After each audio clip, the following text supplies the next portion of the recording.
the Rabbi from another planet. Please like, share, and subscribe, and ring that little bell. Ring the little bell so you're notified when new videos drop. And it is that time of the month we got a new Doctor Who magazine to review. And, you know, this seems to be the weird lame duck session of Doctor Who, right? We're neither here nor there. It really feels to me they're just kind of treading water till October, November, where they can shed what I believe to be the deeply, deeply unpopular Chibnall era and move forward into what I think will be the far more popular RTD2, to use his Star Wars droid designation, right? RTD2. Yeah, and we're heading there. It's so, but we're kind of in this like weird limbo time now. The magazine is still, I would say, a bit lazy, right? It's a bit lazy. I think the joy of Doctor Who is missing from it, and it was hard to put your finger on it. But I think there was a real joy around Doctor Who that came through Doctor Who magazine, you know, especially in the revival era, you know, and that joy, it appeared on the TV. That kind of joy kind of started to die out, I think, when we started to like you know, bolt on inclusivity and diversity departments into everything. I think we were perfectly inclusive and diverse country, society beforehand. I don't live in England, but I really do. So but I think that's when the joy started being drained out of everything, right? And you feel that in the pages of Doctor Who magazine. It's just kind of lackluster. It feels like the cover is again lackluster. They got but they have very, very good content, right? They got this exclusive cover with David and Catherine. Weirdly, not in costume, right? Because they were in costume like a couple of days later. But yeah, it seemed like they were trying to hide what was going on, but weirdly not in costume. Great article from Rusty Davis. You said, "Oh, I'm going to be quiet till Jodie leaves." No, you're not. And in this article, he ends it by taking in my opinion, a massive steaming dump on the Chibnall era. See what in that article, it's basically production notes. He's essentially trying to transition away from the incredibly failed Jodie Whittaker era to his much more successful Rusty Davis era without enraging the Jodie fans. I'm not saying all Jodie fans, but there is a massive area of toxic fandom at the heart of Jodie's fans that just can't stand anybody or anything that they don't agree with. There's and it doesn't matter if they're on their side of the political, sociological, ideological aisle. They don't care. There's one guy just had to, who was a big Jodie supporter, right? Had to put his tweets onto protected or private or something because he said he thought seasons, I don't know, 6, 7, or 8 were better than season 11, and it was like dogpile. I mean, we're talking about the revival era. So, he's very much dealing with this group who seems to be a lot bigger than they are because they dominate Twitter and then Twitter supports them. But they're not. They're really not. So, but you do see him walking on eggshells where he's at the same time taking a massive dump on the Chibnall era, which is fascinating. This issue is it a recommend? I cover price is probably like $5.99. I can't imagine spending that. I buy the digital one. Few articles in there that I'm looking forward to read. There's a big focus on season 22 because the Blu-ray's out. There's a big feature on what's it called again? The Morlocks, the giant penis creature that Menace Perry, right? In Time Lash. Literally a giant penis creature, and how they build it. I wonder if they've replaced that in the new special effects. I haven't got to that in my in my perusal of the Blu-rays yet. It's going to take me a while to get that. I wonder if it's going to be very, very penis-like. But yeah, they got a big feature on that. Big feature on the new special effects on Time Lash. So yeah, look, I'm glad I got this issue. I'm going to be reading it. I'm printing out pages to read on the Holy Sabbath, which for me starts tonight. But yeah, I definitely get a feeling they're treading water and it's a little bit lackluster. I think by the time we get into January, February, March next year, it's going to be a different universe. And I think by the time we're at Christmas 2023, which is when I'm predicting Shooting Gut will be announced, will be revealed to the world. It's going to be enjoyable. We're going to live in a different universe. We're going to live in a completely different universe of people being enthused and excited about Doctor Who. And I think that's going to come through in the pages. So anyway, I do a complete flick through this. However, I received a copyright strike. We're doing the same thing with SFX magazine. Not this issue, last issue. And they got another 6 days, I think, or like 4 business days to produce a thing, a court order. Say they wanted my video taken down because I showed the magazine on screen, right? And they go, oh, somebody could pirate that. They go, no, they can't, you blithering moron. But anyway, so this issue, I've taken out pages, especially stuff around redacted. Every time I talked about redacted and just read the what the people making it said about it, I got community strike. So screw you, redacted. I'm not looking at you again. So I cut pages out, and there are a bunch of pages where I like fogged out the words. So there's no way anybody sane can pirate this issue from this video. And quite frankly, if you wanted that much, just go buy it, you freaking moron. Okay? Just do this. Not buy the digital copy, right? It's especially, I guess, if you take them off the screen grabs of this video. You're a weirdo if you're doing that. Anyway, I digress. I did this review last night. I was joined by my good friend Dan Hadley from the Spacebook. Thursday nights is good for me, right? I always enjoy streaming. I really do. I had a fun stream last night. I really enjoyed it. Basically, I was unboxing my season 22. I was like, I'm so excited. And Dan joined me for a little bit. So I do my stream on Thursday nights, and then I go and I get something to dinner. And by the time I'm ready to eat, because I'm 2 hours ahead here in Israel, Dan's stream is starting, and I freaking love that stream, that Spacebook live stream he does. So it's great. So he joined me for much of this review, right? He stepped out towards the end. Is this a recommend? I guess so. It's not no. You know what? It's neutral. I'm like, if you got a subscription, don't cancel. Do you want to go out and buy it? Yeah, maybe wait till Jodie leaves. Although I'm very happy, my good friend Russ Leach, friend of the channel, is doing the artwork on it. His artwork's really, really good. I hope they keep him. I do hope they keep him on when Jodie leaves and whoever's coming. Whoever's coming is coming, or whatever they're going to do. So I do hope they keep him. I hope they're able to up the strip length from 6 pages back to 8 or 9.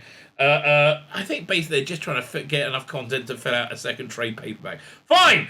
With all that, like, share, subscribe. Yeah, that's all very, very helpful. Thank you very much. I'm sure that copyright strike, which I'm waiting to be removed for a video much like this, is hurting me. So if you can hit the subscribe button, it really, really does help. If you can comment, sharing the algorithm like that. Comment's good because it just means I can interact with you. Sign up my Substack, which is my email newsletter. Sign up my paid Substack. I'm actually sending out content on that. Right now I'm sending out copies of biblical Bible stories, Atheist Creators, Rationalist Rogues, my graphic novel, one of my graphic novels, on my paid Substacks, $5 a month. If you want to throw me a $5, I ain't gonna stop you, baby. Can a $5 even buy you a pint anymore? I don't know. It's been that long since I've drunk or been in England. I'm not a huge drinker. Normally my wife just pays. I don't understand how all this stuff works. Fine. Like, share, subscribe, comment, Substack. All those things are very, very good things. Thank you for doing them. I am very, very grateful. Let me hand over to myself and Dan Hadley. If I remember, I'm putting a link to his channel in the chat, in the video notes. If you're not a subscriber there, please subscribe over there. It's a great little channel. And let me hand over to me from last night, and let me tell you, baby, I improve with age. So anyway, you issue Doctor Who magazine. So what? Have you got your copy yet? I've got it. It's upstairs. I picked it up a couple of hours ago. Cover is a bit lackluster. I love the exclusive image, but everything about it. I'm sorry, DWM. Yet again, this is an absolute mess. A real eyesore. We can say, the Rabbi and I, we both work in publishing. This is bloody awful. I don't know how they can get exclusive images. Very generic. Like, terrible. He just had a background. I don't really get it. You got to look at TARDIS. I don't know. I don't know what this is. It's, everywhere. But listen, it's great to see them back. It's weird that they're not in costume because they got in costume like a couple of days later. It is. I did wonder if they wouldn't have the exclusive first pick of them in costume because there've been plenty that have been taken, but perhaps that is too much to. Listen, I don't think it just goes too quickly now. You can't get a first pick out. Maybe next issue. Anyways, let's see what's in this issue. So we got. Let me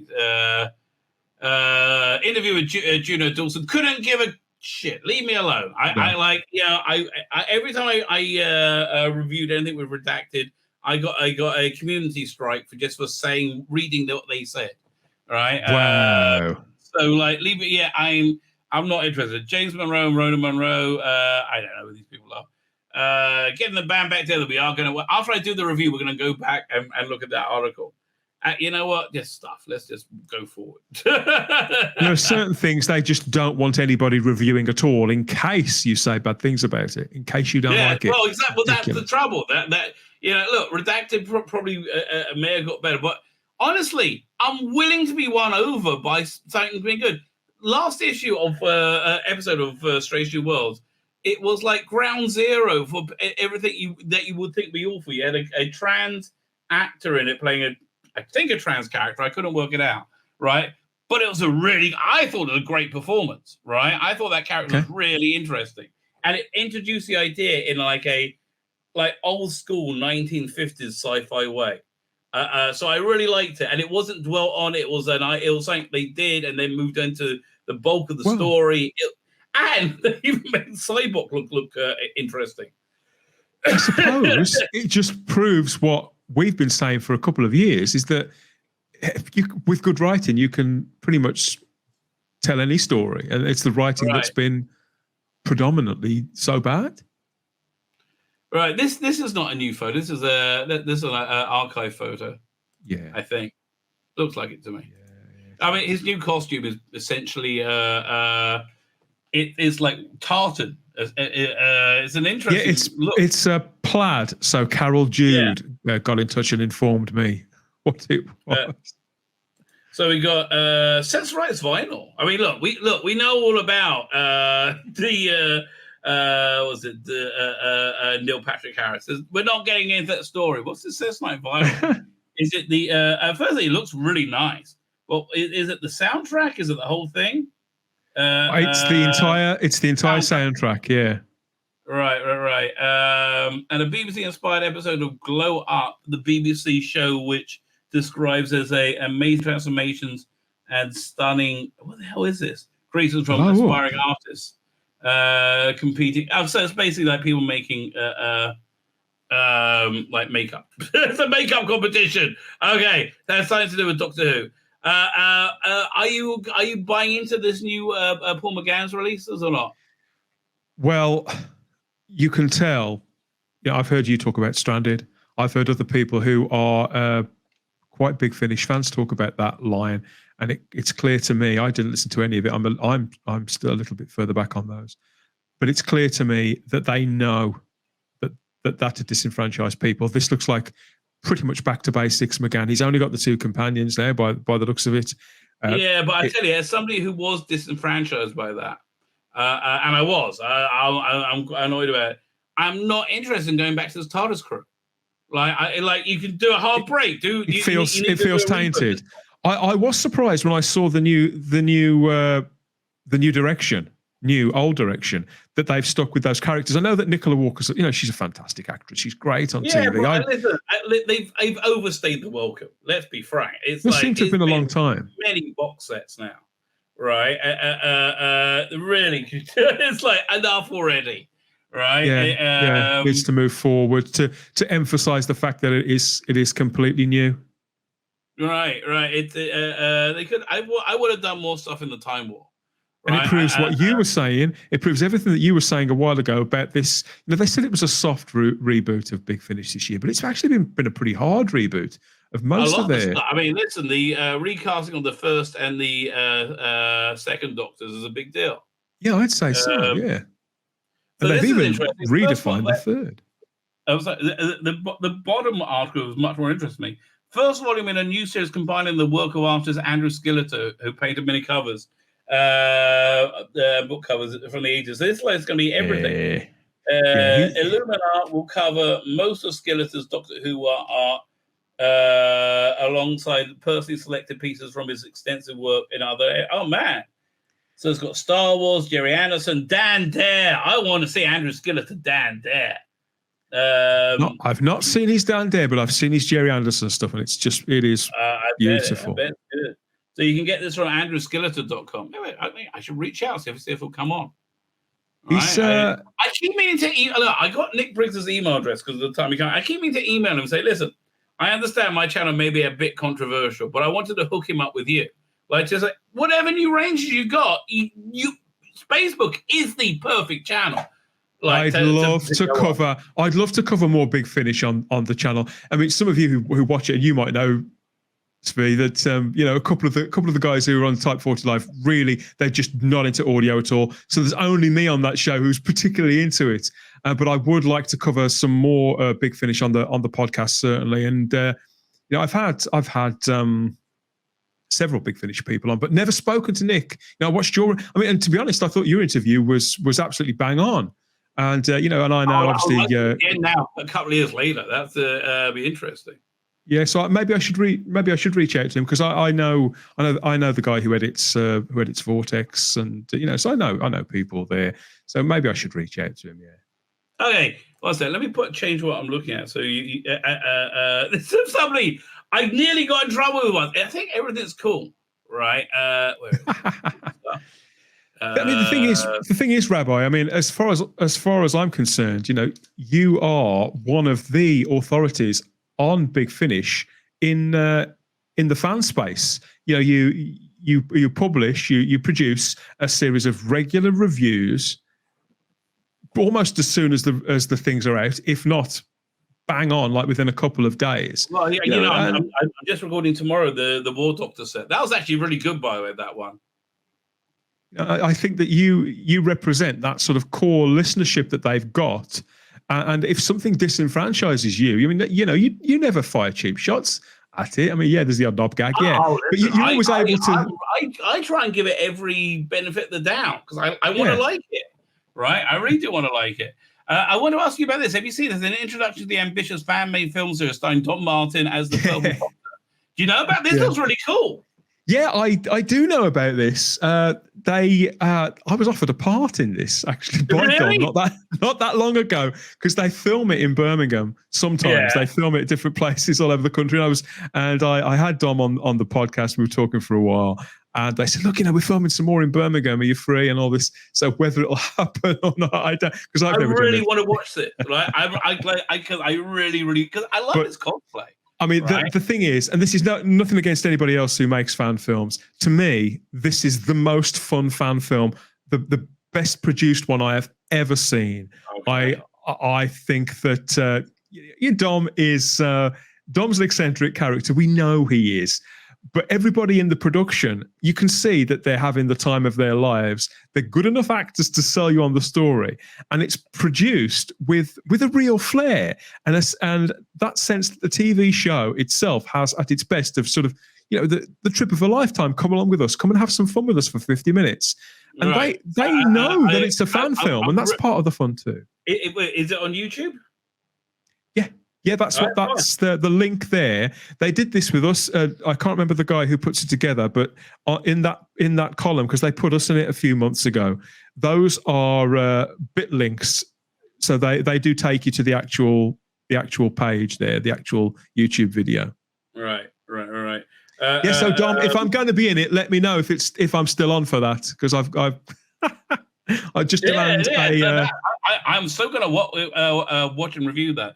But they got the trailer there for Wink, the third of the David Tennant Two Doctors trilogy. So I was always a little bit annoyed with them. Especially the Tom Baker one. I felt it should have been 2 discs and fleshed out. Somebody mentioned it in the comments that it was a very good gateway to Big Finish. And it's still, it's... man, they need to do that streaming service. No one's going to take the time, right? I love that audio, the first one in particular, and it is the perfect gateway for people who think that Doctor Who on audio isn't for them. I know a lot of fans who feel that way. I think that would change a lot of people's minds. A few months ago, the creator, I like this guy as well, Josh Snares, produced an animated version of it. I saw. Right. I thought that was excellent. I hated it. What? Sorry, I hated it. Sorry, Josh, I couldn't stand it. Look, it wasn't like, I loved all the working with it. I thought it was really cute. I admire the fact that they did it, but the way they imagined it, I had to turn it off after because it was nothing like. It was so small scale compared to the version in my head. Listen, I like fan artwork. Like, I mean, I'm looking at this artwork up here. It's not of a Doctor crew that I like very much. I like that they liked enough to make this up. Yes, right? so do I. So do I. I mean, we do look at fan art quite a lot on the shows that we make, and I do try and include art from all eras. Yeah. But that Sea Devil gets worse every time I look at it. I tell you something, when you look a little closer, it does look a little sort of thrown together. Do you know the artist Rainey Shransky, the American artist? She does a lot of comic book style stuff. She does some beautiful artwork based on the 13th Doctor. Gives it gives a real character. And you think, if only the actual on-screen person was good. I agree with you. I Same feel with bad. yours. I feel like it's wasted effort. But listen, people are allowed to like Jodie Whittaker. I keep telling it, people are allowed to like her. Just I really don't. But and you know Russ Leach as well, don't you? You know the work that he's doing on the comic strip. He's in this issue. Russ Leach's and Jacqueline Reiner's Doctor Who, Whittaker Doctor Who, it's so much better than Whittaker's Doctor Who. It's the comic strip, you'll see it. It's so much better. 1980. Oh man, I used to love those toys. Never had one. I didn't either. Not the Palatoy ones. I had the talking canine, but not the Palatoy ones. The one that looked like Hutch from Starsky and Hutch. That was Tom Baker. So this is an article.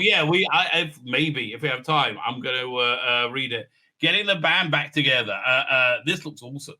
Right, this is the Doctor Who's incoming show. Honestly, Dave describes the emotional reunion and addresses some of the unusual sightings in the streets of Camden. So this is going to be a great story to read, right? I'm really up for this. So yeah, after we finish doing this, we'll go over this great little article. This 1980s serial imitated the contemporary callousness of Hollywood movie. Which 1980s serial imitated the contemporary callousness of Hollywood movie? That's Venture and Varys, obviously.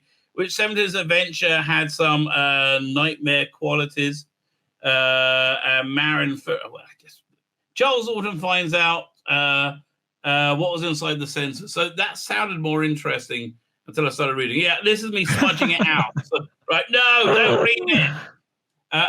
So basically, how the sensors came up with their. I would read this. It's got nice pictures in it. Something that's a shame that we've really lost is there's this, all this packaging that we've lost. I used to love the VHS range. That Dalek one, Dalek of Earth, was cute. That tube tape set, the clunky brick thing, fantastic. There were. I mean, I've still got all of mine in the loft there, and I probably should. I probably should junk the tapes, but I would keep the sleeves. I think I just got rid of everything. Most of mine were pirated, so I made my own. Oh right. I would always buy them and then take them back to W.H. Smith and change them after I copied them. Yeah, I did. I bought them meticulously throughout the entire range. Then I did the DVDs as well, like a prat, didn't I? I said I wouldn't buy the Blu-rays. By the time the DVDs came out, I started paying for them. The packaging was great. You got the Howard. What's his name? St. Howard doing the two doctors there. So this looks like an interesting Colin Howard. I would read this. Do you remember when Tomb of the Cybermen was found and they rushed it out? Yeah, I do remember that very, very well. My mate came round to the house, sort of telling me excitedly that they'd found Tomb of the Cybermen, and I couldn't quite believe it. The incredible thing was it lived up to the reputation. Yeah, I'd say it did. Yeah. We didn't have to really wait. Did. I thought it was fabulous. Long to see it. Absolutely fabulous story. So yeah, and also you got that wonderful Andrew Skillett, a Deadly Assassin. That's one of the best Deadly Assassin pieces of artwork ever done. It's beautiful. It's really, really Yeah, nice. for me, that is one of the best covers that they ever put on the VHS range. So Redacted, soon to be forgotten, couldn't give a shit. Leave me alone. Okay, leave me alone. So this is a weird one, right? That's just skipped a bunch of pages. This is a lengthy article about this Captain Jimmy Turner, the Brigadier's right-hand man at the time of the Cybermen. Like he was in Invasion, I think. Like, yeah, I remember the character. I really don't, right? And then as you go through it, you find out that it's Benny from Crossroads. Like, that's the only thing interesting about this, right? Literally, that he's Benny from Crossroads. Like, I don't know. I remember Big Finish, they did a River Song one where they brought the guy who was played Captain Knight in Web of Fear, right? Yeah, yeah. And playing the same, and he sounded like 106. He didn't sound like the same guy at all. And we're like, well, who cares who this guy is? Anyway, so weird thing. They're advertising an advent calendar in June. Okay, good. It's a bit odd. Yeah. That makes sense. So this was nice. The article about the putting the plaque up for Verity Lambert. I'm going to be interested in reading this because I bet Stephen Moffat spoke very well. I bet this was really cool. Yeah, nice pictures. It's great to see. Carolyn Quinton was there and various other actors, Patricia Quinn. Yeah. So this I'm really looking forward to reading. Deep Breath of the Citadel, the Planet Carvel, 1980s TARDIS traveler Perry had a close encounter with the hideous Morlocks. Yes, I know. Listen, I've reenacted that many times. Don't ask me how. One of the adventures in the season 22 box that John Hell meets the original Morlocks manufacturer. It just blows me away. So much work went into this, and it looks shit. I'm sorry. It looks so much better. Here, look. I mean, here it looks great. But on screen it was awful. Did they shoot it badly? I don't know. I think it was partly the lighting, wasn't it? Partly the whole thing. It was too ambitious for its time, I suppose. Look at that. Look at the new effects. Yeah, I'm so up for this because that's what it was an awful story with terrible effects. Like now I might be able to get through it, right? I would love to be able to, I'm going to go for it. I'm going to watch the thing. I like the new effects. I think they're gonna be make this palatable. The brief was to make Time Lash look more threatening. Well, okay, you got to make it look less threatening. So here we have an article with Rhoda Monroe and James Moran talking about their new Target books, but they both got the Joe Digger logo on it. I mean, for me, it's a no. I mean, I just no. I'm not like why. No, I'm not. I'm not going to. Well, God, the David Fisher books. I think I probably will buy the David Fisher books, but I'm not going to buy the new series stuff. Reissued with a different logo because they're going to do that. Russ Leach, friend of the channel, really good little work he did here as well. He's captured John Bishop. Yeah, and then it's amazing. Yeah, they have Yazzie in there sunbathing and still being sexless. It's incredible. Really captures that that stiff awkwardness of she still looks awkward. She still looks permanently confused by everything. Yeah, really nails it. Well done. And there's only a few words in these things, so I might read this comic strip. Right here, Keith Thump. Here you can tell somebody who's a proper sequential storyteller, can't you? Yeah, he knows what he's doing. He knows what he's doing. I'm glad for him to have the work, quite frankly. This looks fantastic. I've got to do a video walkthrough of it. I got there's a channel that has a 40-minute video walkthrough. So I was going to do a walkthrough of it. I'm thinking about going. I'm thinking about going up there to have a mooch around. Yeah, it looks good. Yeah. Vengeance and Varys. The one mistake with Vengeance and Varys is Jason Connery. Oh God, he's awful. Just so deep. You think so? Yeah. I suppose. He's a bit like this is his first job out of theatre school, that kind of thing.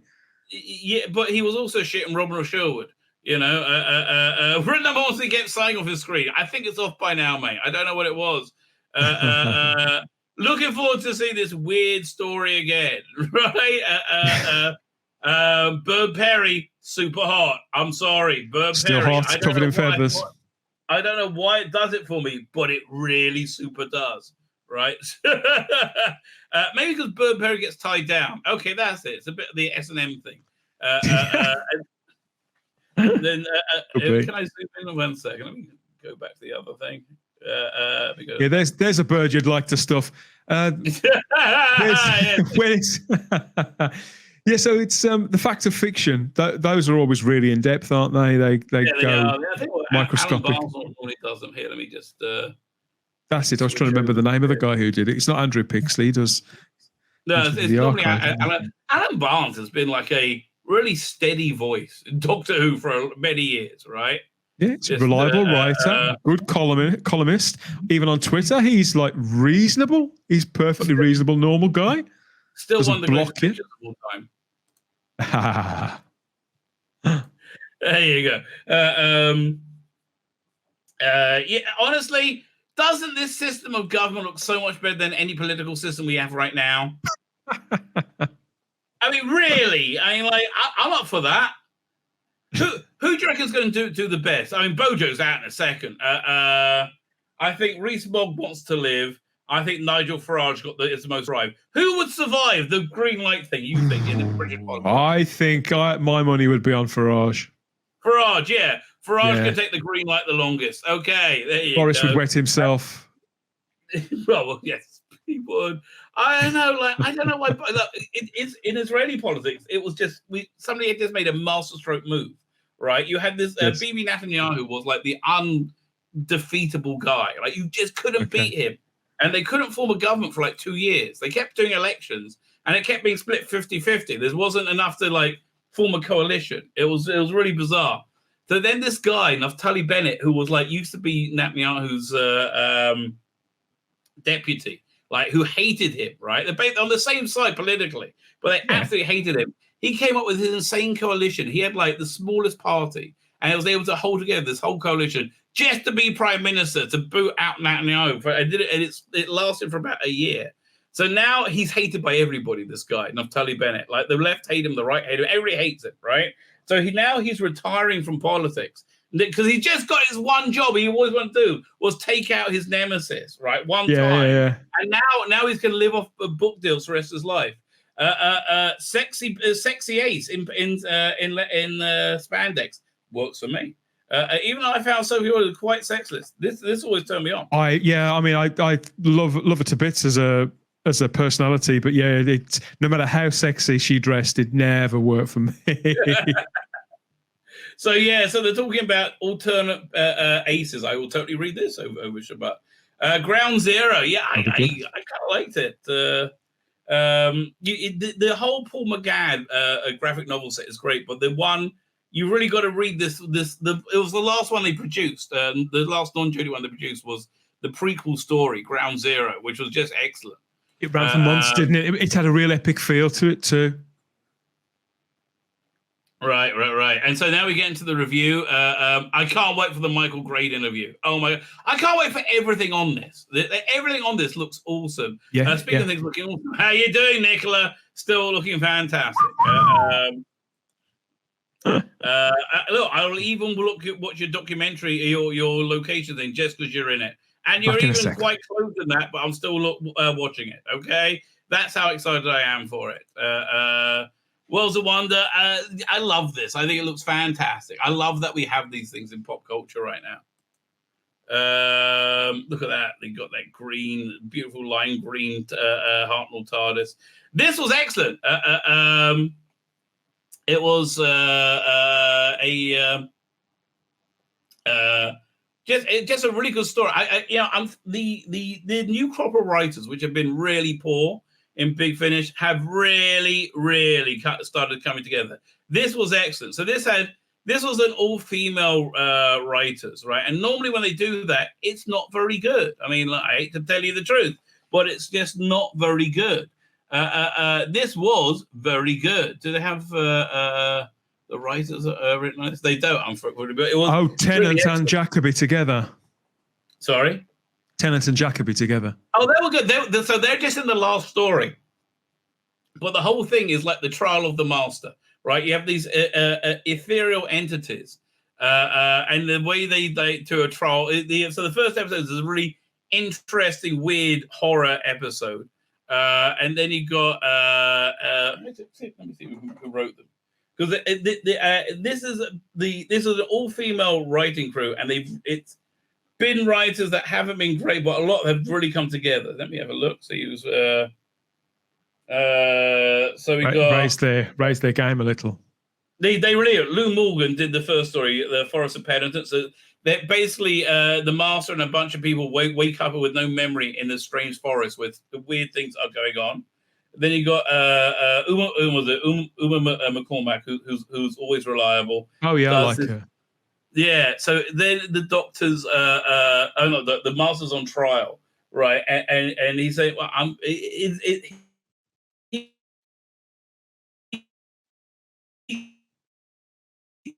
it's kind of like I'm as innocent as anybody else. I love, like the butter would have melt in your mouth, Derek Jacobi. The weird flashback to the first box set. So the master's kind of retired, and he's got a companion who's brought to the planet. The companion's trying to save the world. The master's like, and he's really into it. And then there's an alien invasion of this alien fungus that could destroy the world, but he basically takes them out. It's a whole story of him versus this alien fungus in a really, really clever way. Again, showing his how he saves the world. Like basically, it's Doctor Who with the Master in it, and instead of the Doctor. I loved it. And then the last one is the Master's cunning plan to save himself involves roping in an incarnation of the Doctor. We get the David Tennant one because they did it in lockdown, right? Substantially. So yeah, this for David me Tennant was free to do. Yeah. Yeah, and Silver and Ice is out. Down for this. Can't wait. Sorry? I'm down for pretty much anything with Jacobi, but Jacobi and Tennant put them together. Electric, absolutely electric. Honestly, it was good, but it wasn't the highlight of the box set. Amazingly, what's my favorite story? Favorite story? Honestly, I think all the stories without Tennant were better. Hey, credit, yeah, I loved all of them. But the Tennant one where they wrapped up was the weakest one. Oh, that's because it's by the weakest writer. That was by Lizzie Hopefully, who's getting better. But it was the weakest story. So then we got the BBC doing these audio books. Who reads them? Let's have a look. They have that one by Toby Longworth. That seems a weird one. Okay. And sometimes they pick people who are associated with it, and sometimes it's people who are quite left field like that. Yeah. Lizzie Hopeless.